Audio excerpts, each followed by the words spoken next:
My name is Marlene, and I am 57 years old. After losing my husband Frank 6 years ago, I have been living alone in our suburban Boston home, cherishing the memories we built together. For 30 years, I have hosted Thanksgiving dinner for our family. It was our tradition, our connection. But 10 days before last Thanksgiving, I accidentally discovered something that shattered my heart. My own daughter, Amanda, was planning to humiliate me in front of everyone.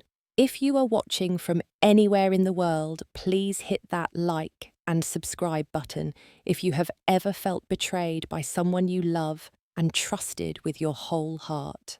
I met Frank when I was only 19, young and full of dreams. He was 23, handsome, with kind eyes that crinkled when he smiled. We married within a year, and I still remember how he promised to give me the world. We were poor then, living in a tiny apartment, saving every penny, but we were happy, so incredibly happy. Our daughter Amanda came along when we were 22 and 26. She was a beautiful baby with Frank's blue eyes and my stubborn chin. From the moment she was born, she became the center of our universe. 3 years later, our son Jack joined our little family, completing our circle of love. Those early years were challenging financially, but rich in laughter and warmth. Frank worked 2 jobs to support us, coming home exhausted, but never too tired for bedtime stories. I took part-time jobs when the kids started school, determined to save enough for their college funds. We eventually managed to buy our house in a quiet suburb outside Boston. It was not fancy, but it was ours, filled with love and memories in every corner. As the children grew, Amanda showed exceptional intelligence and determination. She was always the perfect student, bringing home straight A's and participating in every extracurricular activity possible. Jack was more laid-back, creative, and kind-hearted, content with B's and his small circle of loyal friends. I loved them both fiercely, but I always had a special connection with Amanda. We would stay up late talking about her dreams, her future plans, her hopes. I saw myself in her ambition, her drive, her refusal to settle. When Frank suffered his first heart attack, Amanda was 17 and about to graduate high school. It was a warning sign, the doctors said. Frank needed to slow down, reduce stress, take medication. He tried for our sake, but his work ethic was too ingrained. He returned to full-time work against medical advice, unwilling to compromise on the future he wanted for our children. Amanda was accepted to an Ivy League school, her dream since childhood. The tuition was astronomical, far beyond what we had saved. Frank and I had long discussions about it, sometimes arguing late into the night. I wanted to sell our house, downsize to something smaller to afford her education. Frank resisted at first, proud and stubborn about keeping the home he had worked so hard to provide. In the end, we compromised. We took out a second mortgage, draining our retirement savings. Amanda received a partial scholarship, and we covered the rest. It was a financial strain, but seeing her graduate with honours made every sacrifice worthwhile. She went on to law school afterward, accumulating student loans, but determined to succeed. Jack chose a state university, more affordable, but still a good education. He studied graphic design, following his creative passions. After graduation, he moved to Seattle for a job opportunity, meeting his wife Lisa there. They now have twin 4-year-old boys whom I adore, but rarely get to see in person. 6 years ago, Frank suffered a massive heart attack at work. He was gone before I could reach the hospital to say goodbye. I was 51, suddenly alone after 32 years of marriage. The grief was overwhelming, a physical pain that made it hard to breathe. Amanda, then 29, and already establishing her career at a prestigious law firm, flew home immediately. She stayed with me for 2 weeks, handling funeral arrangements, insurance paperwork, and holding me when the tears came without warning. Jack came with his pregnant wife, quiet in his grief, so much like his father. He offered to move back east to be closer to me, but I refused. I would not derail his life, his growing family. I assured them both I would be fine, that I could handle living alone in our family home. The first year without Frank was the hardest. I would reach for him in the middle of the night only to touch cold, empty sheets. I would cook too much food, forgetting I was only feeding myself now. The silence in the house was deafening after decades of family noise. Amanda called daily at first, then weekly, as she returned to her busy life. Jack sent photos of the twins and called on Sundays. I pushed myself to join a widow support group, to volunteer at the local library to find purpose again. Slowly, painfully, I rebuilt my life around the Frank-shaped hole in my heart. 3 years ago, Amanda met James at a charity gala. He came from old money, worked in investment banking, and swept her off her feet with lavish dates and expensive gifts. Within 6 months, they were engaged. I was happy for her, but worried too. James seemed controlling, particular about appearances, critical of anything he deemed less than perfect. The wedding was extravagant, held at a historic mansion with 300 guests, most of whom I had never met. I felt out of place in my department store dress among designer gowns, but I smiled through it all for Amanda's sake. She looked beautiful, radiant in her happiness, and that was all that mattered to me.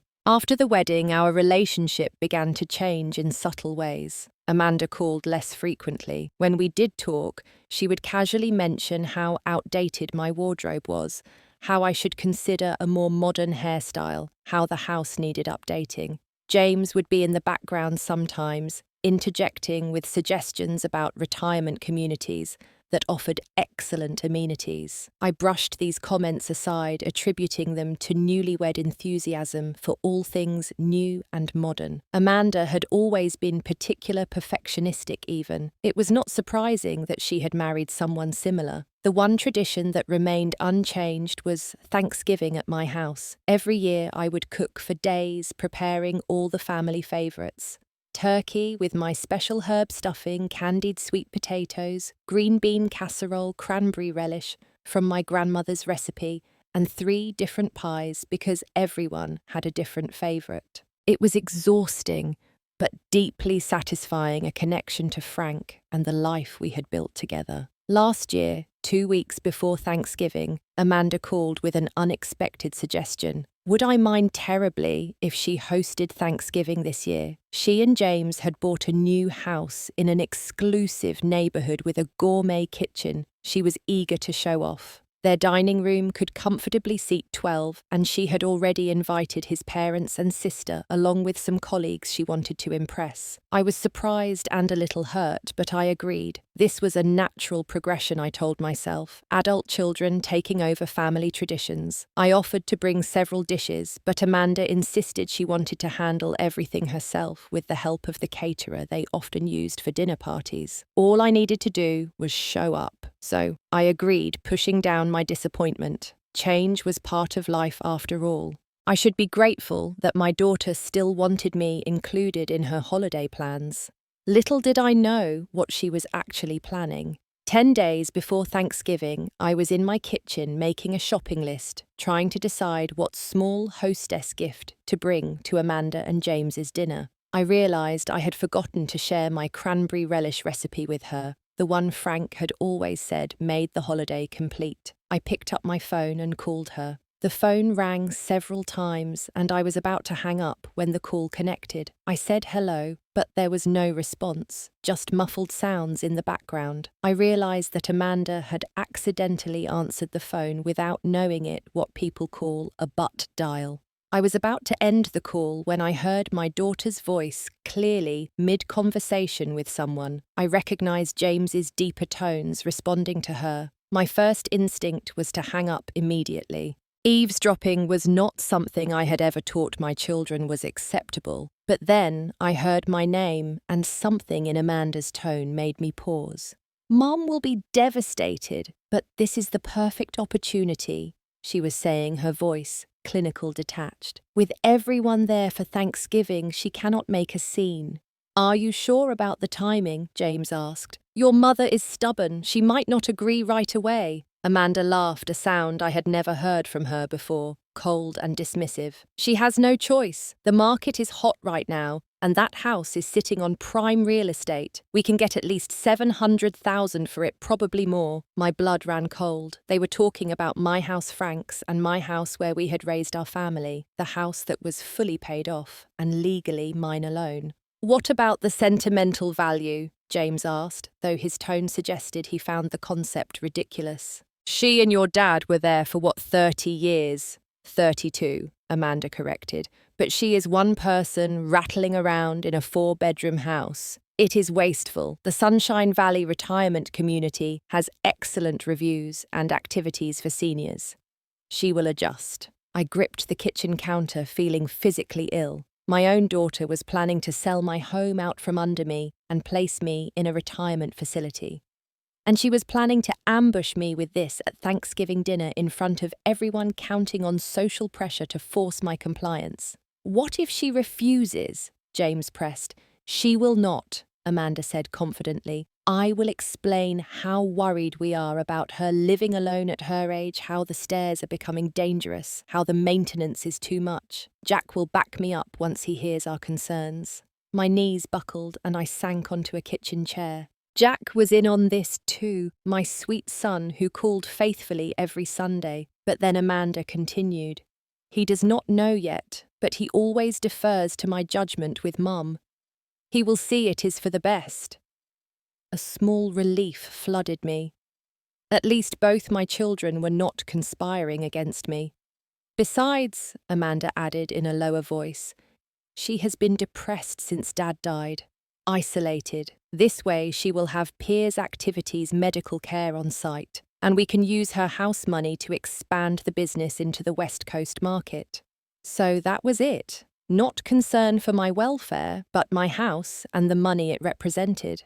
I heard James murmur agreement, then start discussing how they would renovate and flip the property for maximum profit. I ended the call with trembling fingers, then sat in my silent kitchen, my world shattered for the second time in 6 years. But this pain was different from losing Frank. This was betrayal from the person I trusted most in the world, the daughter I had sacrificed everything for. I do not know how long I sat there, tears silently streaming down my face. The grocery list lay forgotten beside me, the pen having rolled onto the floor. Outside, the November afternoon darkened into evening, but I could not summon the energy to turn on a light. How could my daughter, my Amanda, plan something so cold, so calculated? When had she changed from the loving girl who had held my hand at Frank's funeral to this stranger discussing my future as if I had no say in it? When my tears finally stopped, a cold numbness took their place. I picked up my phone again, scrolling through recent pictures of Amanda and James at their housewarming party 2 months ago, their perfect smiles, her hand possessively on his arm,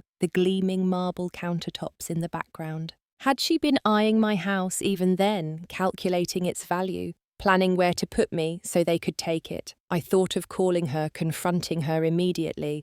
But what would that accomplish? She would deny it, or worse, accelerate her plans. No, I needed time to think, to plan my response. I would not be bulldozed out of my home, out of the life I had built by my own child's greed. That night, I barely slept, replaying the conversation in my mind, wondering if I had somehow misinterpreted her words. But there was no ambiguity. My daughter and her husband planned to take my home and place me in a facility, presenting it as a fait accompli at what should have been a family celebration. The pain was physical, a constant ache in my chest. I kept asking myself what I had done wrong as a mother, how the child I had raised with so much love could treat me with such callous disregard. Had I spoiled her, failed to teach her empathy?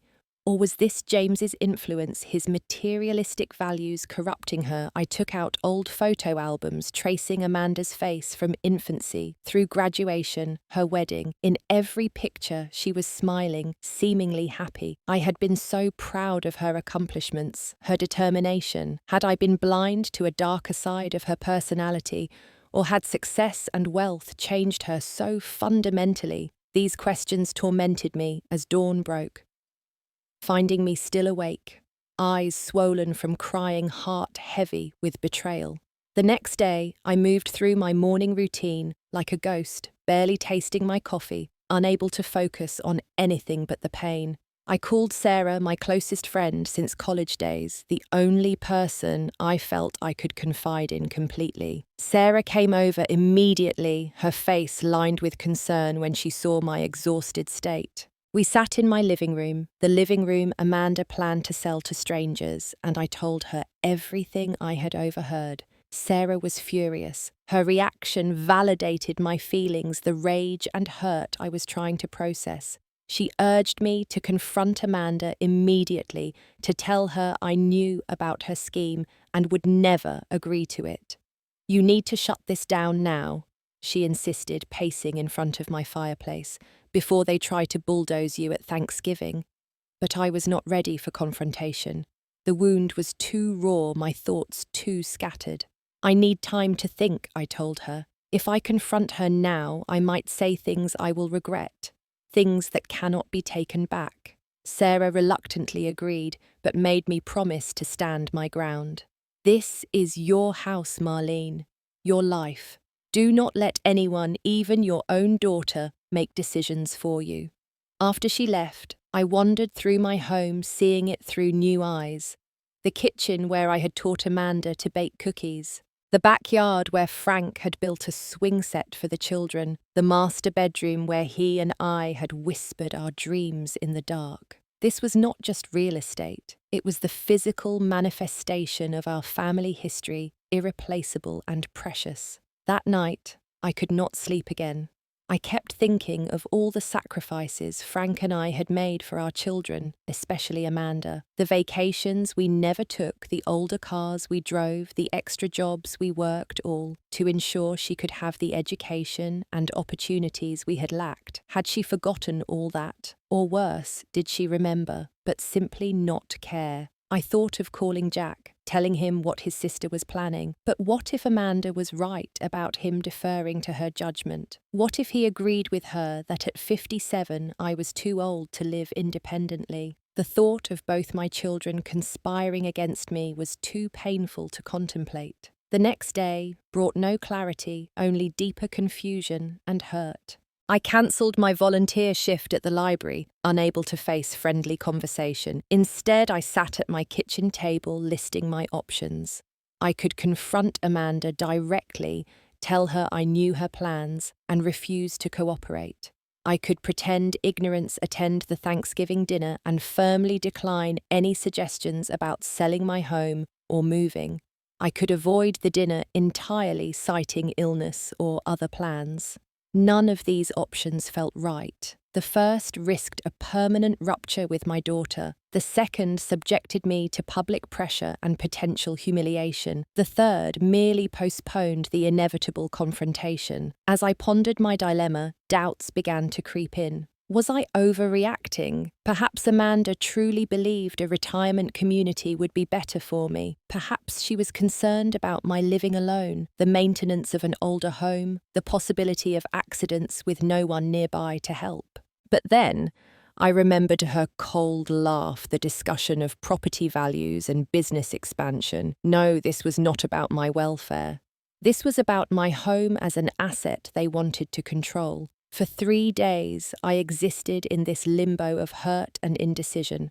I went through the motions of daily life, avoiding calls from Amanda, making excuses about being busy with volunteer work. At night, I would lie awake, alternating between tears and anger, missing Frank, with an intensity I had not felt in years. He would have known what to do, how to handle this betrayal without losing our daughter completely. On the 4th day, after discovering Amanda's plan, I called Dr. Patricia Reynolds, the therapist, who had helped me navigate my grief after Frank's death. I was lucky to get a same-day appointment due to a cancellation. Dr. Reynolds listened calmly as I poured out the whole story, my voice breaking several times. When I finished, she was quiet for a moment, considering. "What do you want, Marlene?" she finally asked. "Not what would avoid conflict or please others. What do you want?"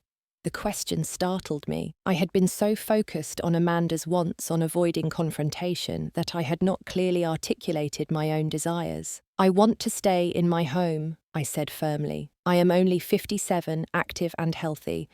I have friends nearby, my volunteer work, my garden. I am not ready for a retirement community, may not ever be. Dr. Reynolds nodded. Then that is your answer. Your house, your decision. Full stop. But I do not want to lose my relationship with Amanda, I added, voicing my deepest fear. That is not entirely within your control, she said gently. You can set your boundaries with love, but you cannot control how others respond to those boundaries.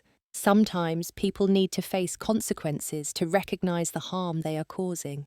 Her words resonated deeply. I had spent years trying to protect my children from consequences, smoothing their paths, sacrificing my needs for theirs.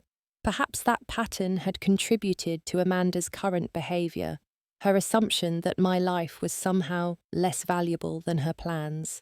What would you suggest I do about Thanksgiving? I asked. Dr. Reynolds smiled slightly. What would happen if you were not available for their ambush, a light bulb moment? Of course, I did not have to walk into a trap simply because it had been set. I could choose a different path entirely. Think creatively, she encouraged. What would honor your needs while sending a clear message about your autonomy? As I drove home from her office, an idea began to form, a way to reclaim my power, avoid the planned humiliation, and maybe, just maybe, teach my daughter an important lesson about respect and consequences. With newfound determination, I began researching my legal rights regarding my home. A quick consultation with Frank's former colleague, now a partner at a real estate law firm, confirmed what I already knew. The house was solely in my name, inherited from Frank through the will we had prepared together. Neither Amanda nor Jack had any legal claim to it while I was alive and competent to make my own decisions. The attorney, Michael Steinberg, frowned when I explained the situation. Unfortunately, I see this more often than you might think, he told me. Adult children making presumptions about their parents' assets before inheritance. I strongly suggest updating your will to protect yourself. I scheduled a follow-up appointment to do just that, feeling both sad at the necessity and empowered by taking concrete action. Next, I called Jack in Seattle. My heart pounded as I dialed, uncertain whether he was truly ignorant of his sister's plans, as she had implied, or if he was silently complicit. Jack answered on the second ring, his voice instantly warming as he recognized mine. "Mum, this is a nice surprise. Everything okay? We usually talk on Sundays." I took a deep breath. "Jack, I need to tell you something important, and I need you to just listen first without interrupting." His tone immediately shifted to concern. "Are you sick? What is wrong?" "I am perfectly healthy," I assured him. "This is about Amanda and Thanksgiving." Carefully trying to keep my emotions in check, I recounted what I had overheard. Jack was silent at first, then began cursing under his breath, something he rarely did. "She cannot be serious," he finally said, voice tight with anger. "Sell your house, put you in a facility. Who does she think she is?" Relief flooded through me. Jack had not known, had not approved. I was not facing a united front from my children. "I have been trying to figure out how to handle this," I told him. "I do not want a dramatic confrontation that damages our family permanently, but I also refuse to be manipulated or pressured." "You need to call her out," Jack insisted, just as Sarah had. "Tell her you know everything and that she can forget about it." "I have a different idea," I said, and outlined the plan that had been forming since my therapy session. Jack was quiet for a moment after I finished. "That is pretty cold, Mum," he finally said, but I could hear a note of admiration in his voice. "But she deserves it. What can I do to help?" We talked for nearly an hour, refining my plan with Jack fully on board. By the time we hung up, I felt lighter than I had in days. I was not alone in this. My son was in my corner, and together we would ensure Amanda understood that I was not a helpless old woman to be managed and set aside. The next day, I began concrete preparations. I visited my bank, confirmed the status of my accounts, and arranged for a significant cash withdrawal. I researched flights and accommodations, eventually booking a beachfront hotel in Maui for 10 days over Thanksgiving. Frank and I had always talked about visiting Hawaii together, a dream deferred by financial constraints and then permanently by his death. It seemed fitting to finally make that journey now, a declaration of my independence and my determination to live my remaining years fully. I called my neighbour Thomas, a retired police officer who watched over the neighbourhood when people travelled, and arranged for him to keep an eye on my house while I was gone. I also contacted a locksmith to change the locks, providing Thomas with the only spare key. I did not think Amanda would go so far as to enter my house without permission, but recent events had shaken my trust completely. Throughout these preparations, I maintained normal contact with Amanda. She called twice to confirm Thanksgiving details, and I responded with appropriate enthusiasm about the menu she was planning. She mentioned that James's parents were looking forward to meeting me and that their colleague Bradley Franklin, a real estate developer, would also be joining us. The pieces of their plan were falling into place exactly as I had overheard. I asked if Jack had confirmed his attendance, and Amanda hesitated before admitting she had not actually invited him yet, citing the expense of cross-country flights during the holiday season. Another lie. She did not want Jack there because he might interfere with her plans for me. Little did she know he was now a central figure in my counter-strategy. As the days passed and Thanksgiving drew closer, I experienced waves of doubt and sadness. Was I overreacting? Should I confront Amanda directly instead of this elaborate scheme? But each time I wavered, I remembered her cold voice discussing my house as an asset, her dismissal of my independence and agency. No, she had planned to ambush and humiliate me. My response was measured and appropriate. The day before I was set to leave for Hawaii, I wrote Amanda a letter. It took several drafts as I struggled to balance my hurt and anger with the love I still felt for my daughter, despite everything. The final version was 4 pages long, explaining exactly what I had overheard, how it had made me feel, and why I had chosen to remove myself from her manipulative scenario. I addressed her dismissal of my independence, reminded her of the sacrifices Frank and I had made for her education and success, and firmly established that my house and my future were my decisions alone. I expressed my profound disappointment that material gain had apparently become more important to her than my happiness and dignity. The letter was honest but not cruel. I left the door open for reconciliation, making it clear that I still loved her, but needed her to recognize and respect my autonomy. I ended by saying I would be available to talk after I returned from my vacation, once she had time to reflect on her actions and their implications for our relationship. Along with the letter, I gathered documentation of the financial sacrifices we had made for her education, the second mortgage papers, the depleted retirement accounts, the loans we had taken out in our names, not to demand repayment, but to remind her that parents give to their children out of love, not as an investment expecting returns. I placed these documents along with the letter in an envelope and left it in my bedside table drawer where Amanda would be likely to look when searching for me after finding my house empty. That evening, I finished packing, set my alarm for an early departure, and tried to sleep. Despite the emotional turmoil of the past week, I felt strangely calm. I was taking control of my life, refusing to be a pawn in someone else's plans. Frank would have been proud of me, I thought, as I drifted off to sleep. He always said I was stronger than I knew. The Hawaii morning dawned with spectacular beauty, sunlight dancing on azure waves, a gentle breeze carrying the scent of plumeria. I sat on my hotel balcony, watching early swimmers and feeling a sense of peace I had not experienced in years. It was Thanksgiving Day back in Boston, and I imagined the scene unfolding at Amanda and James's house. They would be busy with preparations, expecting my arrival around 2 o'clock. As that time came and went, Amanda would begin calling my cell phone. I had turned it off during the flight and kept it off upon landing, not ready yet for the confrontation I knew was coming. Around noon, Hawaii time, 5 in the evening in Boston, I finally turned my phone back on. Immediately, it began buzzing with notifications. 7 missed calls from Amanda, 3 from James, 2 voicemails, and a series of increasingly concerned text messages. "Mum, where are you? We are waiting. Are you running late? The turkey is ready.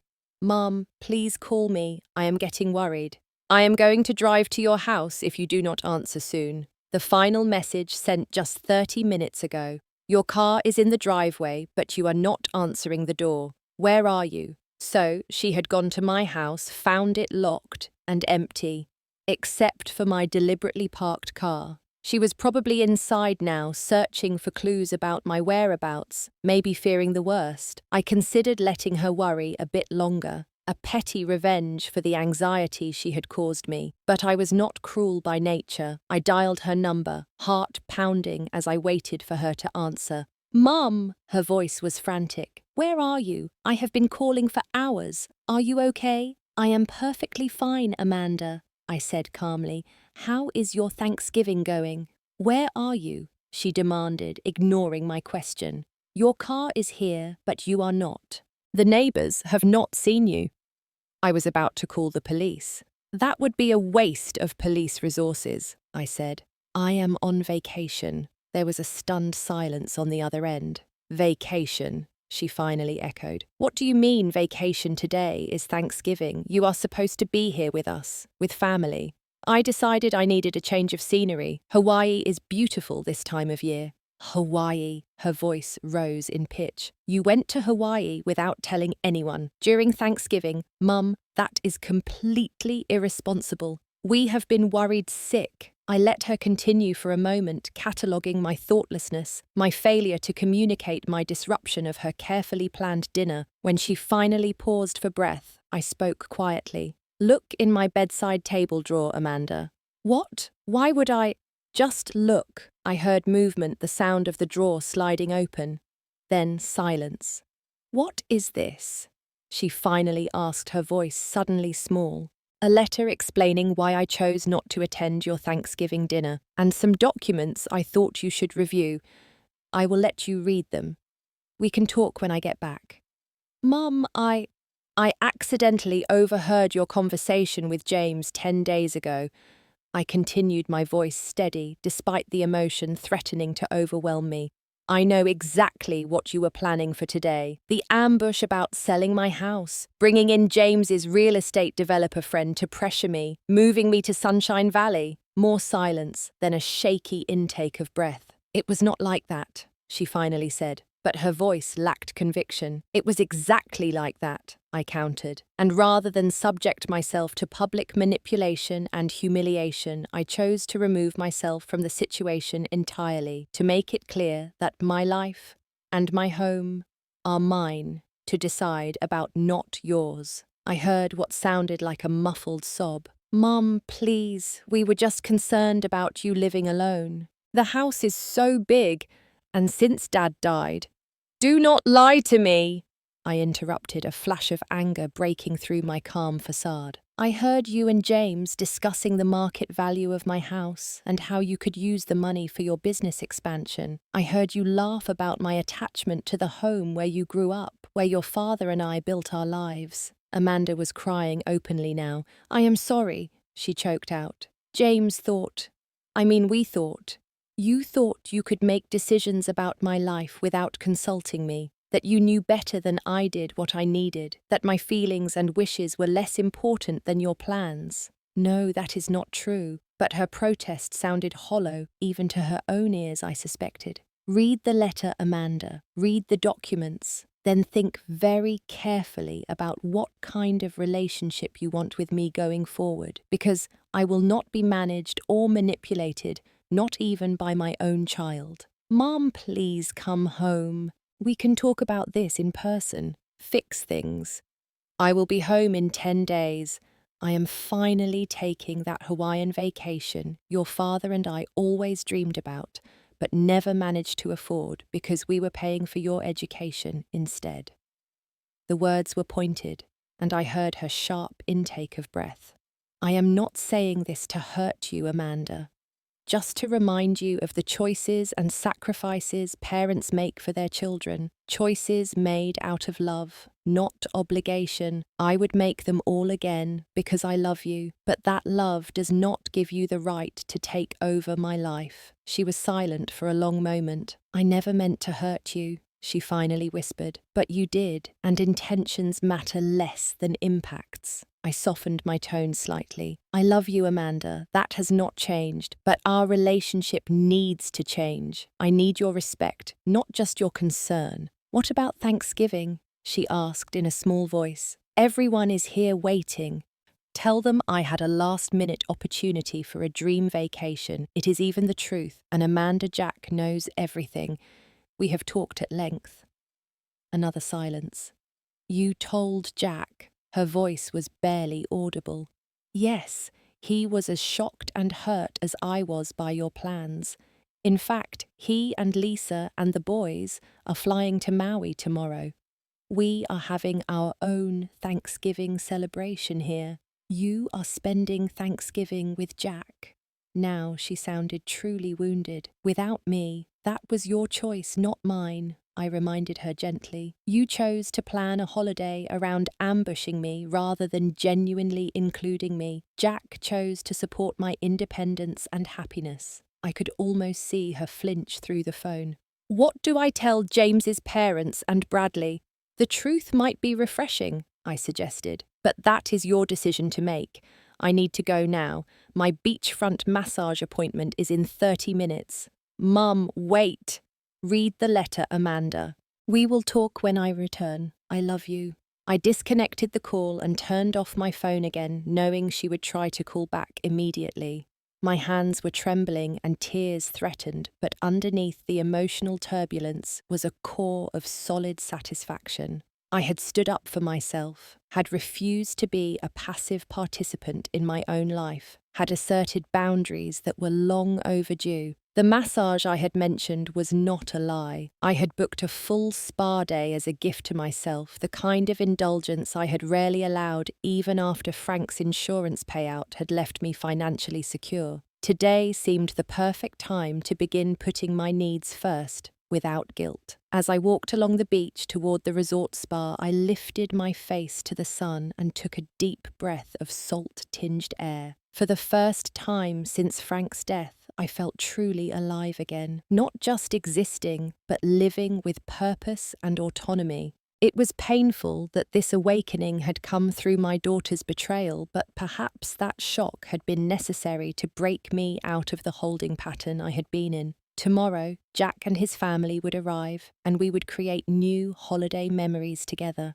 In 10 days, I would return home to face Amanda and James, to begin rebuilding our relationship on more honest, respectful terms, or to accept the possibility that such a rebuilding might not be possible. Either way, I would be okay. I was Marlene Sullivan, widow mother, friend, volunteer gardener, 57 years old, and finally learning that standing up for myself was not selfish, but necessary. Frank would have been proud. I was finally proud of myself too. 2 weeks after my impulsive but transformative Hawaiian Thanksgiving, I returned to Boston.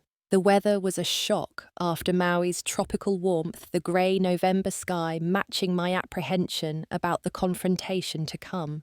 Jack had offered to fly back with me to provide moral support during my first meeting with Amanda, but I had declined. This was between my daughter and me. I had spoken with Amanda briefly after my initial revelatory phone call. She had texted daily during my vacation, alternating between apologies, explanations, and expressions of hurt. that I had chosen Jack over her for Thanksgiving. I responded cordially but maintained emotional distance, reiterating that we would have a proper conversation after my return. The day after I got home, I invited her to come to my house alone without James. She arrived looking uncharacteristically subdued, designer clothes replaced by simple jeans and a sweater, her face free of makeup, eyes red-rimmed from crying.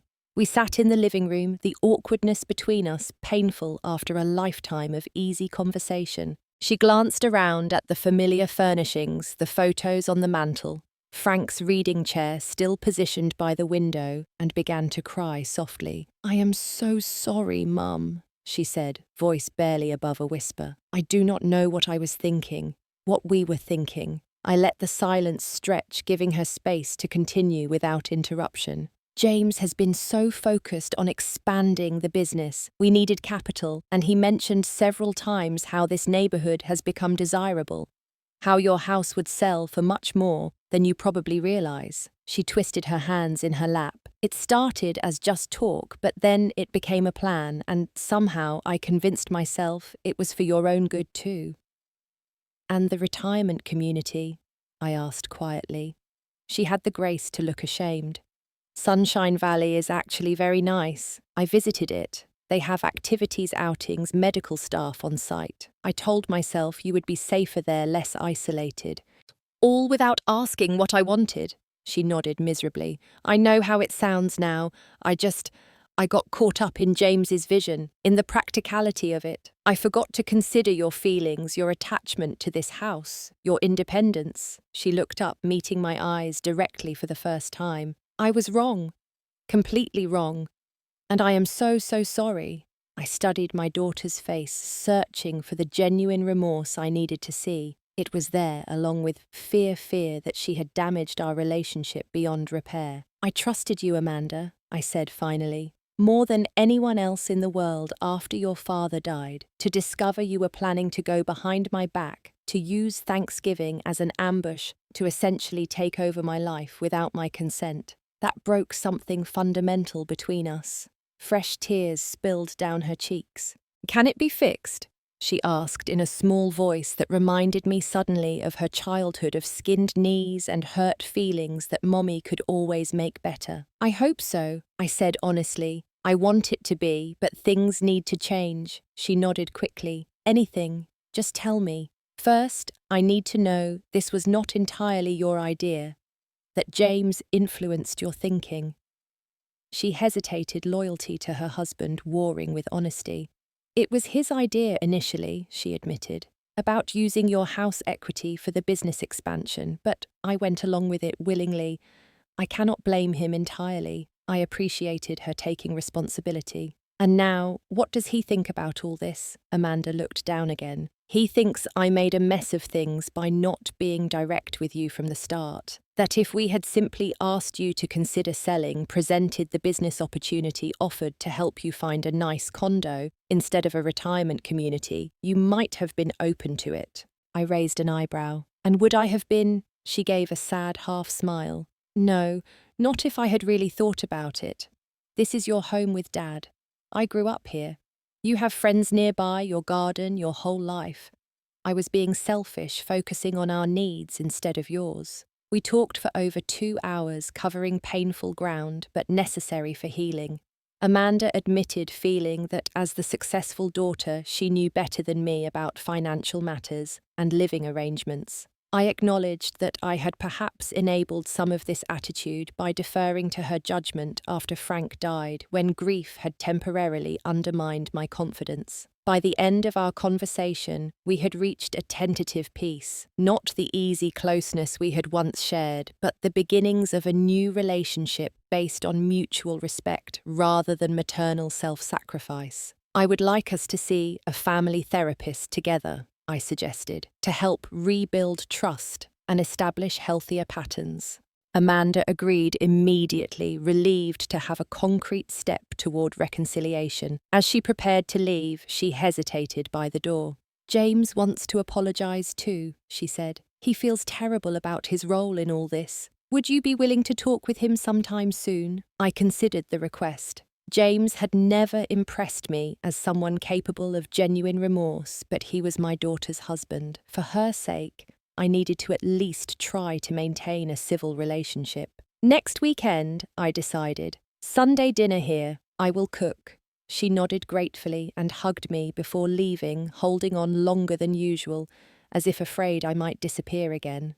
After she left, I sat in Frank's chair, emotionally exhausted but relieved. The confrontation had gone better than I had feared. There was hope for healing, for a new understanding between us. The next several months brought significant changes to our family dynamic. Amanda and I attended therapy together twice a month, gradually rebuilding trust. James apologized during our Sunday dinner, though his words seemed rehearsed, and his primary concern appeared to be ensuring I would not alienate Amanda from him. Still, he made an effort, and I acknowledged it for my daughter's sake. The most surprising change came from Jack. After our Hawaiian Thanksgiving, he and Lisa had serious discussions about relocating. 3 months later, he accepted a job offer from a Boston-based design firm, moving his family cross-country to be closer to me. They bought a house just 20 minutes away, and suddenly my quiet life was enriched by regular visits from my energetic grandsons. As spring arrived, bringing new growth to Frank's rose garden, I found myself embracing new opportunities as well. I joined a senior art class, discovering a latent talent for watercolours. I volunteered as a reading tutor at an after-school program for disadvantaged children. I even went on a dinner date with Thomas, my widowed neighbour, though we both agreed afterward that friendship suited us better than romance. Amanda and James bought a home in a different suburb using a business loan rather than my house equity for their expansion plans. Our relationship remained somewhat fragile, but each honest conversation, each respectful interaction helped rebuild what had been broken. She made efforts to include me in her life without trying to manage mine, a subtle but crucial distinction. By the time Thanksgiving approached again, our family had found a new equilibrium. This year, I offered to host, not out of obligation, but genuine desire. Jack and Lisa would be there with the twins. Amanda and James would come their relationship with me, still healing but far healthier than before. Sarah would join us too, the friend who had stood by me through the darkest moments. As I prepared the turkey that morning using the recipe Frank had always praised, I thought about the journey of the past year, from betrayal and heartbreak to awakening and empowerment, from allowing others to determine my worth to declaring it for myself. Frank would have been proud of all of us, I thought, of me for finding my voice and strength, of Jack for prioritizing family over career advancement, even of Amanda for acknowledging her mistakes and working to make amends. At 58, I was no longer simply existing in the aftermath of loss, but truly living again. The pain of Amanda's planned betrayal had been excruciating, but it had forced me out of complacency, pushed me to rediscover myself as an individual with needs and desires of my own, not just as someone's mother or widow. As my family gathered around the table that Thanksgiving, the laughter and warmth were genuine. When I stood to offer a toast, all eyes turned to me with new respect, even Amanda's. "To family," I said, raising my glass. "Not perfect, but perfectly ours. To learning and growing even when it hurts. And to Frank, who taught us all about unconditional love." Glasses clinked, and in that moment of connection, I knew with certainty that we would be okay. Different than before, perhaps even stronger for having been broken and carefully mended. Life rarely follows the path we expect. Sometimes the deepest wounds come from those we love most, but I had learned that it is never too late to stand up for yourself, to demand respect, to rebuild on healthier foundations. That lesson had been painful, but invaluable not just for me, but for my children too. A legacy of strength and self-respect that would serve them better than any inheritance of property or money ever could. I have learned that love does not mean sacrificing your own needs or dignity, that setting boundaries is not selfish but necessary, that sometimes the most loving thing you can do for yourself and others is to say, No, this is not acceptable, and stand firm in that truth. If my story resonates with you in any way, if you have ever struggled with family expectations or felt pressured to compromise your own happiness for others, know that you have every right to write your own story. It is never too late to reclaim your power, to insist on respect, to create the life you truly want. Have you ever had to stand up to family pressure or expectations? What helped you find the courage to protect your boundaries? Share your experiences in the comments below, and do not forget to like, subscribe, and share this video with someone who might need to hear this message today. Remember, respecting yourself teaches others how to treat you. Thank you for listening to my story, and may you find the strength to write your own exactly as you wish it to be.